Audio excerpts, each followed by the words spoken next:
بسم اللہ الرحمن الرحیم۔ والخامسۃ، اور پانچویں بار، ان کہ بے شک، غضب غضب ہو، اللہ اللہ کا، علیہا اس عورت پر، ان اگر، کانا ہے وہ مرد، من الصادقین سچوں میں سے۔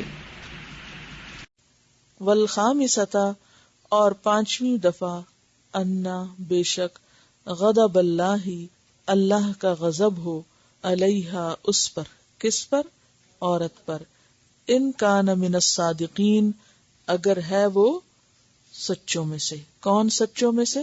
مرد۔ بات سمجھ میں آ گئی کہ قصہ کیا ہے؟ چلو میں خلاصہ دوبارہ کر دیتی ہوں تاکہ آپ پر بات بالکل واضح ہو جائے۔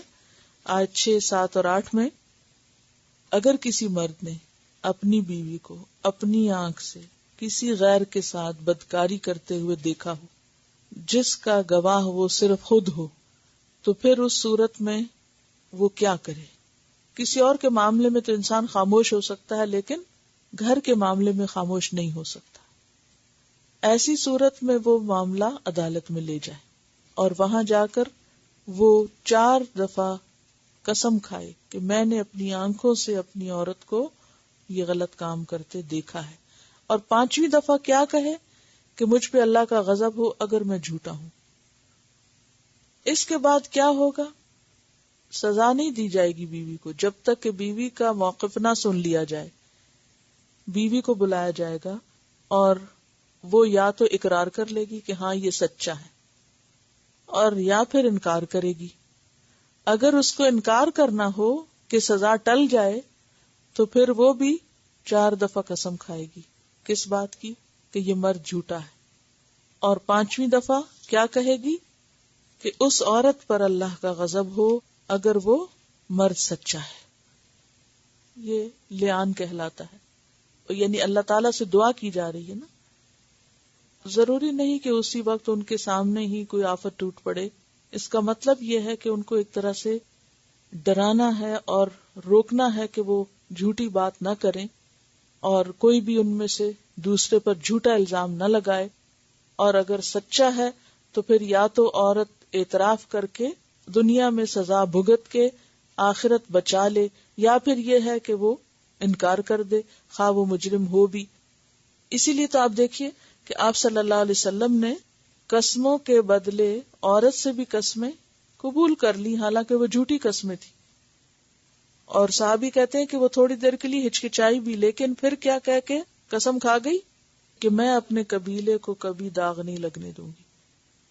اور پھر اس کے بعد جو بچہ پیدا ہوا وہ اس کے شوہر کی طرح نہیں تھا، بلکہ اس مرد کی طرح تھا، کالا تھا، جس مرد کے ساتھ اس کے شوہر نے اس کو ملوث کیا تھا یا اس کو دیکھا تھا۔ اس کے بعد ہوتا یہ کہ دونوں کو ہمیشہ کے لیے جدا کر دیا جاتا ہے۔ بچہ باپ کی طرف نہیں، ماں کی طرف منسوب ہوتا ہے۔ اگر باپ انکار کر دے کہ یہ میرا بچہ نہیں، خواہ اس کا ہی ہو، تب بھی وہ باپ کو نہیں ملے گا، بچہ وہ پیدا ہونے کے بعد ماں کو ہی ملے گا، کیونکہ اس طرح وراثت میں وہ حقدار نہیں ہوگا، سلسلہ وراثت اس کا ختم ہو جائے گا۔ بعض لوگوں کا یہ سوال ہوتا ہے کہ اگر کوئی عورت اپنے شوہر کو اس حال میں دیکھے تو کیا وہ بھی لیان کر سکتی ہے؟ تو بات یہ ہے کہ مرد اور عورت کی پوزیشن میں فرق ہے۔ عورت کا معاملہ اس لیے زیادہ سینسیٹیو ہے کہ عورت کے ساتھ بچے کی پیدائش اور پھر اس کے حسب نسب کا بھی سلسلہ ہے، کہ اگر وہ اپنے شوہر کے علاوہ کسی اور کے بچے کو شوہر سے منسوب کر دیتی ہے تو یہ شوہر کے ساتھ بھی زیادتی ہے اور اس بچے کے ساتھ بھی زیادتی ہے، اور یہ زیادہ بڑا اور قبیح جرم ہے۔ اور پھر دوسری بات یہ ہے کہ مرد اور عورت کے مزاج میں بھی فرق ہے۔ عورت ایسی کوئی چیز شوہر میں دیکھتی ہے تو وہ اس قدر ضرر رساں نہیں جتنا ایک عورت کا بگڑنا ضرر رساں ہے، اور پھر وہ کافی حد تک برداشت بھی کر جاتی، جبکہ مرد اپنی بیوی کے اندر ایسی کوئی چیز برداشت نہیں کرتا، اور پھر اکٹھے رہنا مشکل ہو جاتا ہے۔ اور اس کا یہ مطلب نہیں کہ مرد جو چاہے کرے یا مرد کو ہر کام کرنے کی آزادی ہے یا اس کے لیے کوئی جواز نکل آتا ہے، وہ تو ہم پیچھے پڑھ ہی چکے ہیں کہ جواز تو کسی کے لیے بھی کچھ نہیں ہے، لیکن لیان کے قانون میں مرد کی طرف سے عورت پر الزام اور خصوصاً بچے کو ڈس اون کرنے کی بات ہے. ٹھیک ہے، تو اس کا حل بتایا گیا ہے. بعض اوقات عورتوں کے اندر ایسی بغاوت آتی ہے کہ وہ پھر نہ تو پلٹ کے ماں باپ کے پاس جاتی ہے بلکہ وہ خود بھی ایسے غلط رستے پہ چل پڑتی صرف ری ایکشن میں. تو اس سے بہت سے اور نقصان دہ چیزیں شروع ہو جاتی. تو لیان کا لفظ بیسیکلی کس سے ہے؟ لعنت سے. اور لیان اس کو کیوں کہا گیا؟ کیونکہ اس میں قسم کھا کے کیا کہا جاتا ہے کہ اگر میں جھوٹا ہوں تو مجھ پر اللہ کی لعنت ہو. اور پھر اگر عورت جرم کا اقرار کر لے تو عورت پر حد جاری ہوگی. عورت پہ کون سی حد جاری ہوگی؟ رجم. کیونکہ شادی شدہ زناکار کی سزا رجم ہے، کیونکہ عورت شادی شدہ ہے.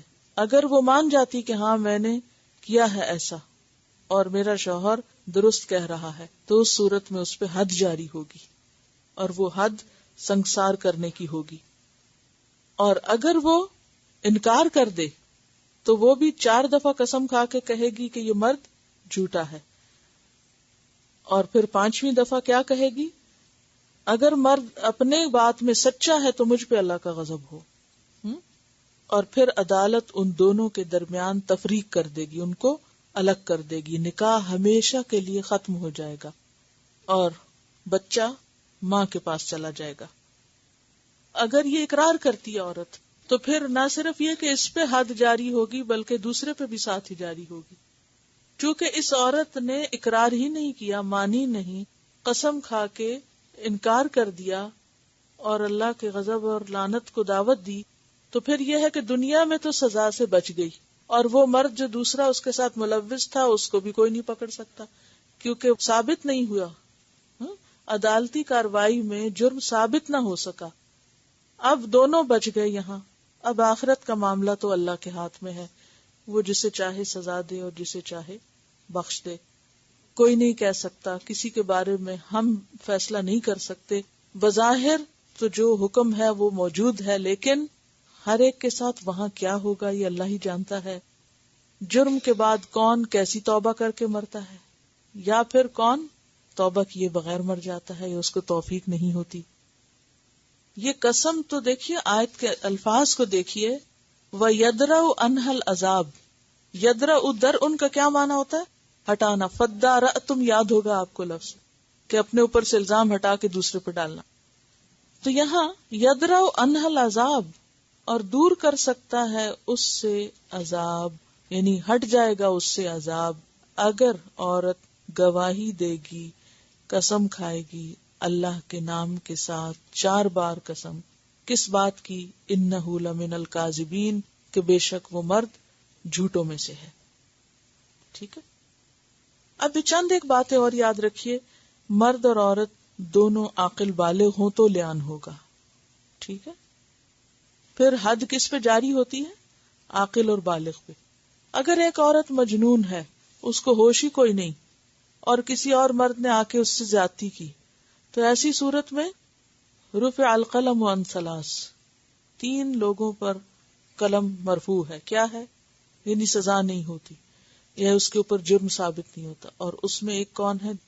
مجنون. پھر اسی طرح یہ ہے کہ اگر کوئی بے ہوش کیا ہوا ہے، مجنون کے علاوہ دوسرا سونے والا ہے، تو سونا ایک تو طبعی نیند ہے اور دوسری سلا دیا گیا کسی کو انستھیزیا دے کے. اب کسی نے کسی عورت کو بے ہوش کر دیا اور اس کے ساتھ برا کام کیا، تو اب اس میں عورت کا تو قصور کچھ نہیں کیونکہ وہ تو بے ہوش ہے، تو اس سے بھی جرم ساقط ہوگا. ٹھیک ہے. اور تیسرے کیا ہے؟ بچہ، ناسمجھ.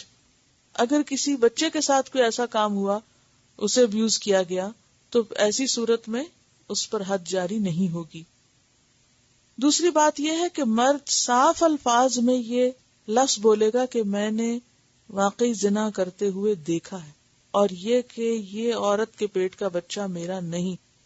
بہت صریح اور واضح الفاظ میں وہ دعویٰ کرے گا. اور پھر دعوے کے ثبوت میں گواہ تو ہے نہیں، کیا کرے گا؟ قسمیں کھائے گا. اور اس ایک اکیلے کی 4 قسمیں اور 5ویں دفعہ غضب کی بات جو ہے وہ 4 گواہوں کے برابر ہو جائے گی. پھر یہ ہے کہ یہ سب عدالت میں لوگوں کی موجودگی میں ہوگا. ٹھیک ہے. لیان کرنے والے جب الگ ہو جائیں ایک دفعہ تو پھر دوبارہ کبھی اکٹھے نہیں ہو سکتے، اور نسبت اس خاندان سے اس بچے کی باقی نہیں رہے گی.